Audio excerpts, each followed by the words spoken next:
Assalamualaikum warahmatullahi wabarakatuh. Selamat datang kembali di Rio Hotspot Channel. Kita awali dari timnas Indonesia. Dari timnas putri nih. Timnas putri akan ketambahan atau udah sih ketambahan satu pemain lagi. Dia adalah Bente Visser, winger berusia 22 tahun yang saat ini bermain di Liga 2 Jerman. Nah, belum diketahui si Bente Visser ini tuh keturunan mana ya. Tapi ada yang bilang dia ini keturunan Jogja, tapi juga ada yang bilang keturunan Jakarta juga. Dan dia ini adalah lahir di Jerman ya, alias keturunan Jerman. Bente Visser ini musim ini sudah tampil sebanyak 24 kali, cetak 4 gol dan 5 assist. Nah, mungkin kalian ini akan banyak yang bertanya nih, ini sebenarnya timnas putri kita atau timnas wanita kita ini akan pakai berapa banyak sih pemain keturunan wanita? Menurut info yang kami dapat, nggak ada batasan ya, mau berapapun timnas wanita ini akan ambil pemain diaspora atau keturunan. Meskipun pelatih Satoru Mochizuki ini tuh nggak terlalu suka dengan pemain keturunan. Dia ini lebih suka mengembangkan talenta murni Indonesia. Tapi info yang beredar, kemungkinan itu akan ada 11 atau 12 atau bahkan lebih ya pemain keturunan wanita di timnas wanita saat ini. Nah, kita akan lihat nih udah berapa sih pemain keturunan atau diaspora wanita kita di timnas wanita saat ini. Ada Noah Leatomu, Sydney Hooper, Claudio Schuneman, Estella Lopati, Jenna De Jong, Kayla Ristianto, Katarin Stalin, Thalia Grossman, Nikita Trom, Iris Derow, dan Bente Visser. Jadi total udah 11 ya pemain keturunan di timnas wanita. Dan kabarnya akan ada 5 atau 6 lagi pemain keturunan wanita yang akan masuk ke Indonesia. Dan bisa dipastikan semuanya sesuai kebutuhan dan seksi-seksi loh semuanya.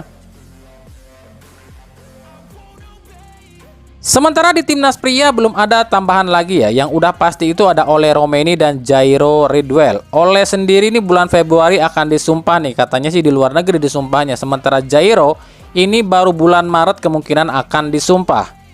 Dan yang paling mendekati setelah Ole dan Jairo ada nama Joel Pirou dari Leeds United. Ada Ian Maatsen dari Aston Villa. Mauro Zilsta dari Volendam. Miliano Jonathan dari Utrecht. Emil Audero dari Como FC. Tapi nama-nama ini kemungkinan baru akan masuk ya usai Indonesia melawan Bahrain dan Australia.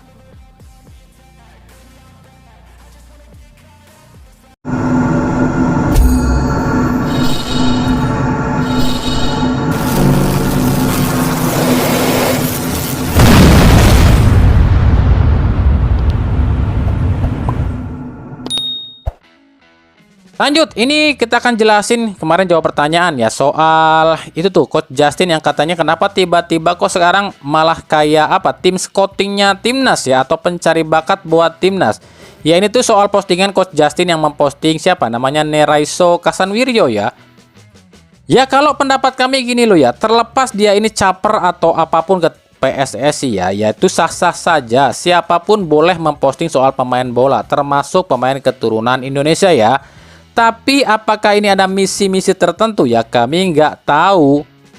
Cuma kalau dibilang sejak kapan Justin posting pemain keturunan, kan saat STY jadi pelatih timnas dia ini seolah-olah nggak peduli loh sama pemain timnas. Siapapun yang main di timnas ya itu bodoh-bodoh amat, yang penting bagus mainnya. Itu kan Justin kalau dulu. Kalau sekarang ya kami nggak tahu lah. Apakah ini memang ada indikasi seolah memang ada tugas-tugas tertentu buat nyari pemain keturunan atau mungkin ada maksud-maksud tertentu ya, itu sih kami nggak tahu ya, terserah pendapat kalian masing-masing ya.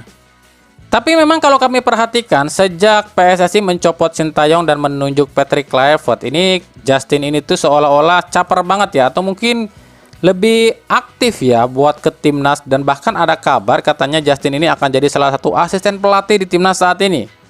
Tapi kalaupun benar ada yang namanya istilah tawar menawar atau menawarkan pemain atau istilah kasarnya titip menitip pemain ke timnas ya, ini kami udah pernah bahas loh ya. Jika setelah Sintayong out, ini tradisi lama ini akan muncul lagi ya. Ini salah satunya adalah titip menitip pemain ke timnas.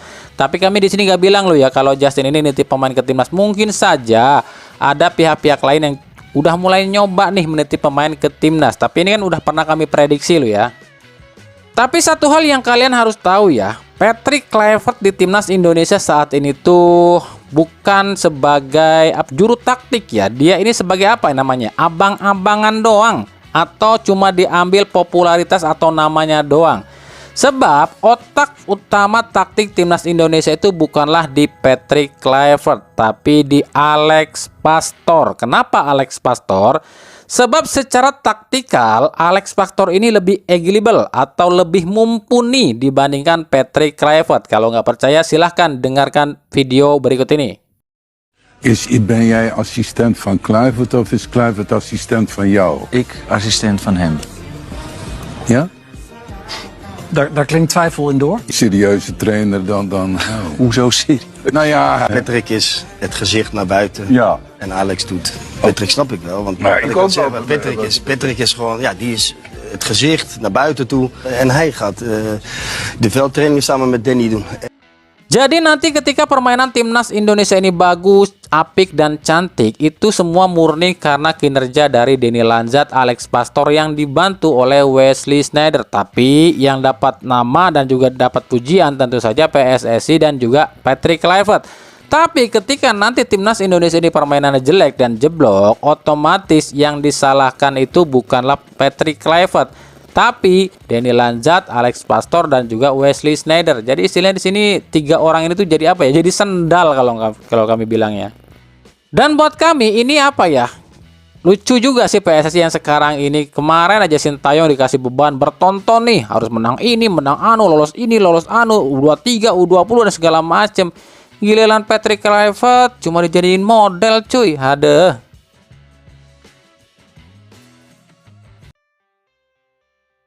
Setelah dikritik habis-habisan oleh netizen dan pemainnya sendiri, yakni soal jersey terbaru timnas Malaysia yang kata mereka loh ya, jersey ini lebih mirip kaos wasit.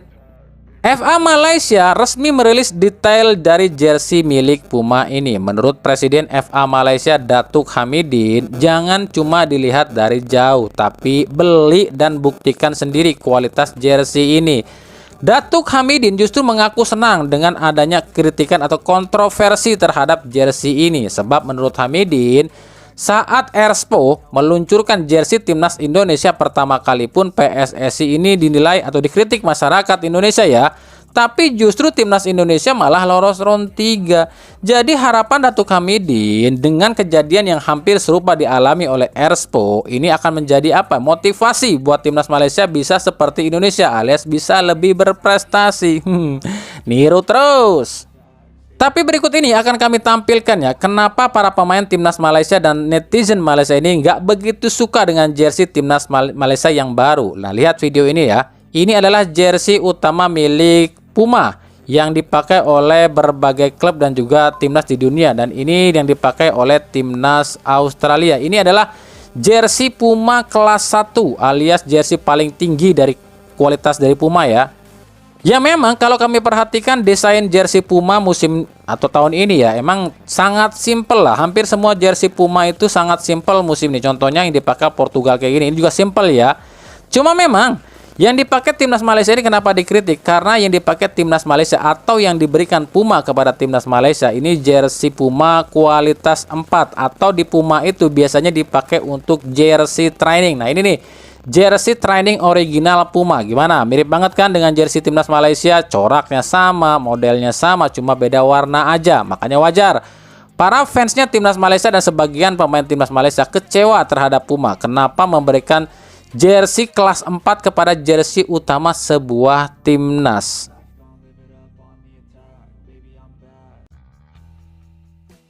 Kita beralih ke berita klub. Kita mulai dari Persebaya. Nih pupus sudah ya harapan PSIS dan Persija Jakarta untuk bisa mendapatkan servis dari Hernando Ari. Sebab Nando baru saja memperpanjang kontrak di Persebaya sampai 2027. Nando sendiri mengaku saat ini hanya fokus di Persebaya saja. Sebab untuk dipanggil lagi ke timnas senior ini mungkin agak susah ya jika harus bersaing dengan Martin Pas dan juga Emil Audero serta beberapa kiper yang kabarnya akan didatangkan oleh PSSI.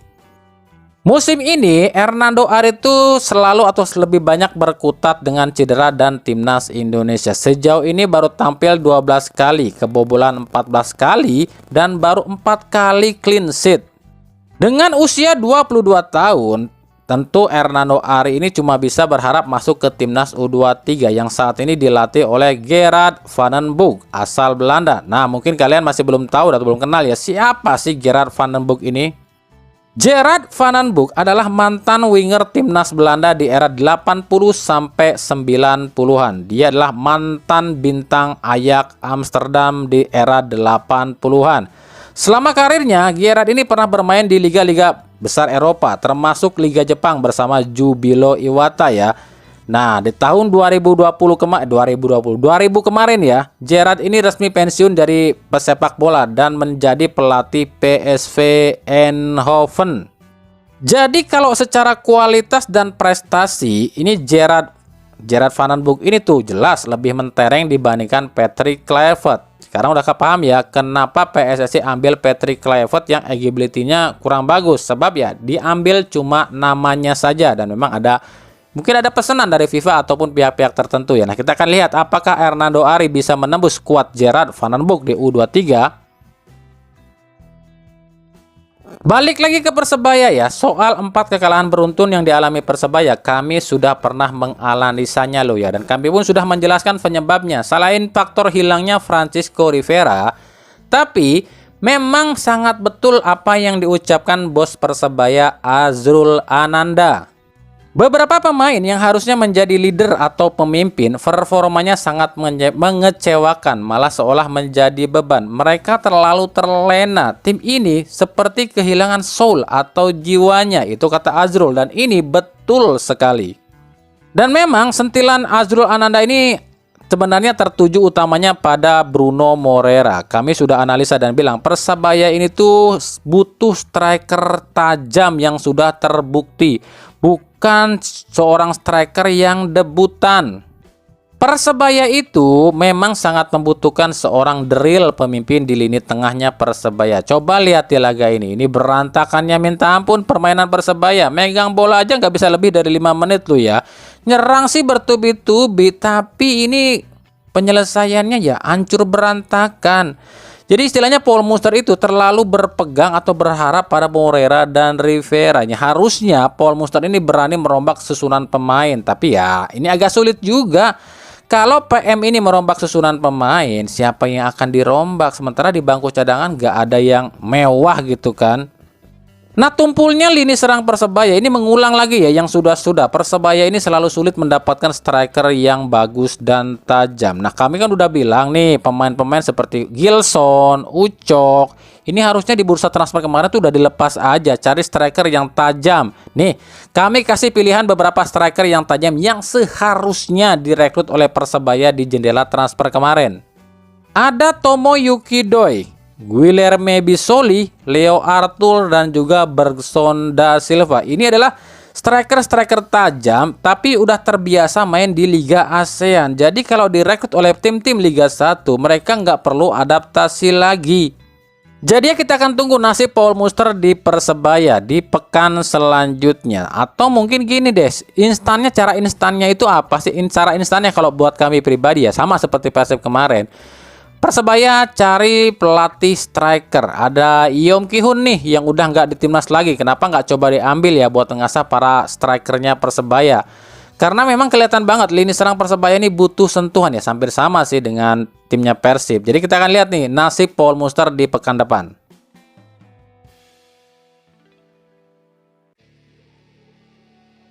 Di lanjutan laga Persik Kediri lawan Malut United, ada sebuah kejadian yang mungkin di sini kalian akan masih pro dan kontra nih. Ini gimana sih sebenarnya? Ya ini soal penaltinya Junior Brandao ya. Nah itu awalnya kan dari tendangan bebas yang katanya bola itu terkena tangan dari M. Hanafi.